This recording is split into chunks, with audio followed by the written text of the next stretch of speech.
నేను పత్రికలు చూశాను. నిన్న మొన్న టీవీలో రాత్రి చూస్తాడికి డిప్యూటీ సీఎం గారు కాకినాడ వెళ్ళడం, ఏదో పోర్టు వ్యవహారం అదొక అంతా. మరి అంటే పాపం ఆయన ఫీల్ అవుతాడు ఏంటో నాకు తెలియదు, కానీ దయచేసి ఇది విట్టిగా చెప్తున్నాను, ఇదేమి వ్యక్తిగతం చెప్తాను. ఎందుకంటే ఇంతకుముందు మా బండ్ల గణేష్ ఉండేవాడు, ఒక సినిమా తీసాడు, ఏది మన గబ్బర్ సింగ్ 1, గబ్బర్ సింగ్ 2 అని. ఇప్పుడు 3 నాకు అది జ్ఞాపకం వచ్చింది. ఎందుకని చెప్తున్నానంటే, ఏదైనా ఒక కార్యక్రమాన్ని చేస్తున్నప్పుడు ఒక నిర్దిష్టమైన ఆలోచన ఉండాలి. అక్కడ నుంచి కాకినాడ పోర్ట్ నుంచి ఏది పీడిఎస్ రైస్ వచ్చి వెళ్ళిపోతున్నాయి, ఓకే, తప్పది, చట్టవిరుద్ధం, దాన్ని ఎవరు ఉపేక్షించకూడదు, దాన్ని ఎవరు కూడా సమర్థించకూడదు. ఎస్, చేయండి, యాక్షన్ తీసుకోండి, ప్రభుత్వం మీదే కదా. నాకు అర్థం అవట్లే, ఆ మంత్రి అక్కడ ఎవరు ఎమ్మెల్యే ఉంటే నువ్వు ఎలాగ అడ్జస్ట్ అయిపోతావు. ఎమ్మెల్యే అడ్జస్ట్ అయిపోయిన ప్రతి మంత్రి ఉన్నాడు, మంత్రి చేతకనవాడా? ఇది మంత్రిని ఎందుకు అడ్జస్ట్ అయిపోయి అడగలేదు? మంత్రి తెలియకుండా, మంత్రి కన్సర్న్ లేకుండా, మంత్రి తాలూకా ప్రమేయం లేకుండా ఆ కార్యక్రమం జరుగుతుందా? డిఎస్ఓలు, డిఎంలు అందరూ ఎవరు కంట్రోలు? నేను 15 సంవత్సరాలు మంత్రి చేశాను కదా, నాకు తెలీదా? ఏంటిది? ఇవాళ చూస్తే పూర్తిగా పేపర్లో, ఇవాళ ఈనాళ్ళు అనుకుంటా, ఈనాళ్ళలో జ్యోతులను నేను ఆ పేపర్ రెడ్డిగా పూర్తిగా డైవర్షన్ ఏది ఆ పోర్టు తాలూకు అయిపోయింది. పోర్టు వచ్చి ఎవరో రెడ్డి గారు వచ్చి, రెడ్డి గారికి పోర్టు ఉంటే మాకేం సంబంధం, చౌదరి గారికి పోర్టు ఉంటే మాకేం సంబంధం, కమ్మలకుంటే మాకే సంబంధం, రెడ్డికుంటే మాకే సంబంధం.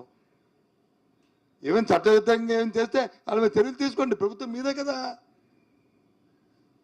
దౌర్జన్యాలు, దుర్మార్గ పనులు అయితే చర్యలు తీసుకోండి. 5 సంవత్సరాలు మీకు చేద్దాం, 6 నెలలు అయింది, ఇంకో 6 నెలలు ఉంది కదా, చట్టాలు ఉన్నాయి కదా, రాజ్యాంగం ఉంది కదా.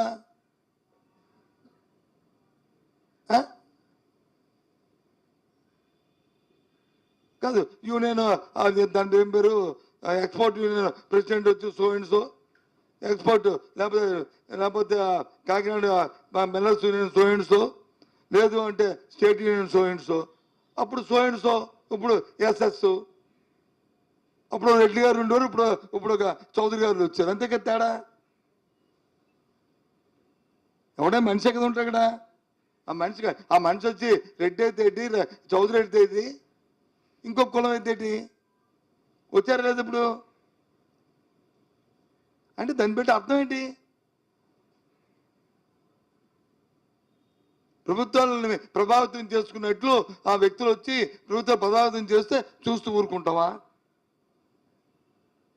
వాస్తవంగా మనస్సాక్షిగా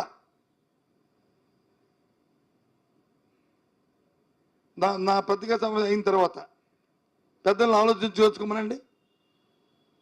ఈ ఎక్స్పోర్ట్ కోసం భారతీయ జనతా పార్టీ నాయకులు, రాష్ట్ర నాయకులు ఢిల్లీకి తీసుకెళ్ళి ఈ ఎక్స్పోర్ట్లు అందరితోనే వాళ్ళ ఇంట్లో సమావేశాలు పెట్టుకొని ఆ పెర్మిషన్ ఇప్పించారు లేదా, అవునా కదా చెప్పమనండి.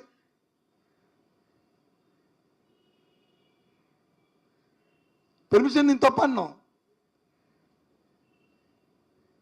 ఎందుకంటే ఎక్స్పోర్ట్ ఇంపోర్ట్లు పోర్టులు చేస్తేనే అందులోనే మంది రైస్ బౌల్ ఆఫ్ ఇండియా, మంది రైస్ బౌల్, మంది పంట బయటికి వెళ్ళాలి, కరెక్టే. కానీ వెళ్ళాలంటే దొంగతనంగా దొంగ బియ్యం వెళ్ళిపోవాలా? కాదు కదా, దానికి ఎవరు సమర్థించం కదా. ఎవరి మీద చర్యలు తీసుకున్నారు? అవి లేకుండా ఇప్పుడు వచ్చి ఆ పోర్టు వచ్చి ఇదేం తీసుకోండి, ఈ పోర్టు ఎంత మనకెందుకంట, ఆ పోర్టులో తీసుకుంటే ఆయాలు పెట్టుకోమనండి. ఒకవేళ ఏమైనా చట్ట వ్యతిరేకంగా జరిగితే ఒకవేళ ప్రభుత్వ ఇంటర్వ్యూన్స్ అవసరం అనుకుంటే చేసుకుంటే ఎవడొద్దన్నాడు? మాకు రెడ్డి గారిది అయితే మాకేటి, చౌదరి గారిది అయితే మాకేటి? ఈ రాష్ట్రంలో మాకు కావాల్సిన న్యాయం కావాలి, మాకు కావాల్సిన పద్ధతిగా పరిపాలన జరగాలి, పద్ధతిగా వ్యవహారం జరగాలి. అంతేగాని దీనికి డైవర్షన్ ఎందుకు? మళ్ళీ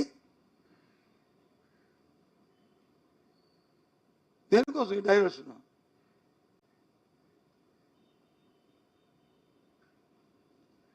అసలు అర్థం అంటే నేను మళ్ళీ దయచేసి మీ ద్వారా ఈ ప్రభుత్వాన్ని నేను డిమాండ్ చేస్తున్నాను. దీన్ని పాజిటివ్గా తీసుకుని, ఎందుకంటే మీరు అనుకుంటున్నారు పర్వాలేదే నేనేం చెప్తే ప్రజలు నమ్ముతారు. అలాగే అనుకున్న వాళ్ళందరూ ఏమైపో మాకు తెలుసు. మేము అలాగే 5 సంవత్సరాలు అనుకున్నాం మేము చెప్పింది వాళ్ళు ప్రజలు నమ్ముతారని. ప్రజలు తెలివైన ప్రజలకి కావాల్సిన అవసరాలను తిరగకపోతే ఏందో తెలుసు. ప్రజలకు ఇచ్చిన మాట నెరవేర్చిన ప్రయత్నం చేయండి.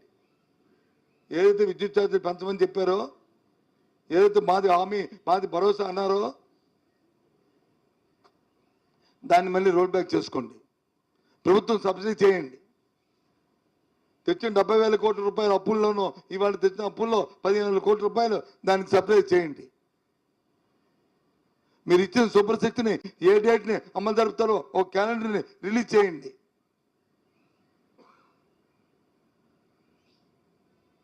మీ ప్రభుత్వ ప్రాధాన్యత అంశాలు ఏమున్నాయో వాటిని కాకుండా 6 నెలలు అయిపోయింది. ఇంకెన్నాళ్ళు హానిమ్మను? పెళ్ళి అయిపోయి 6 నెలలు అయిపోయింది. ఇంక పిల్లలు పుట్టే సమయం ఇంకా హానిమ్మనేనా? ఇంకా జగన్మోహన్ రెడ్డి గారు చెప్పమేనా? ఇంకా వైసీపీ ప్రభుత్వం చెప్పమేనా? ఇది ధర్మమేనా? ఇది ఏంటిది?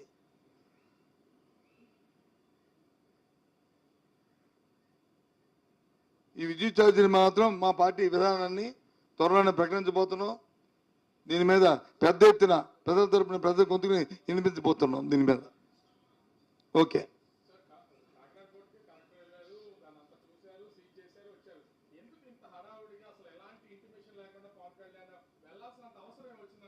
మరి అయితే నీలాగే నేను ఉన్నాను, నాకు తెలియదు, అందుకిందా చెప్పాను.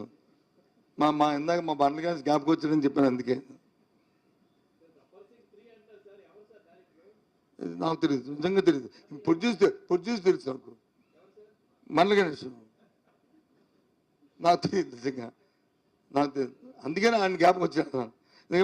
మా సొంత క్లోజ్గా ఉంటాను కాబట్టి మాతో బ్యాక్గ్రౌండ్ నుంచి కొంది కాబట్టి.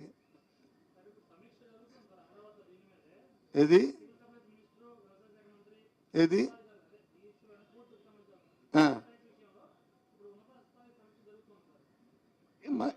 నాకు వినబడలే, కొద్దిగా నిలబడి చెప్తావా?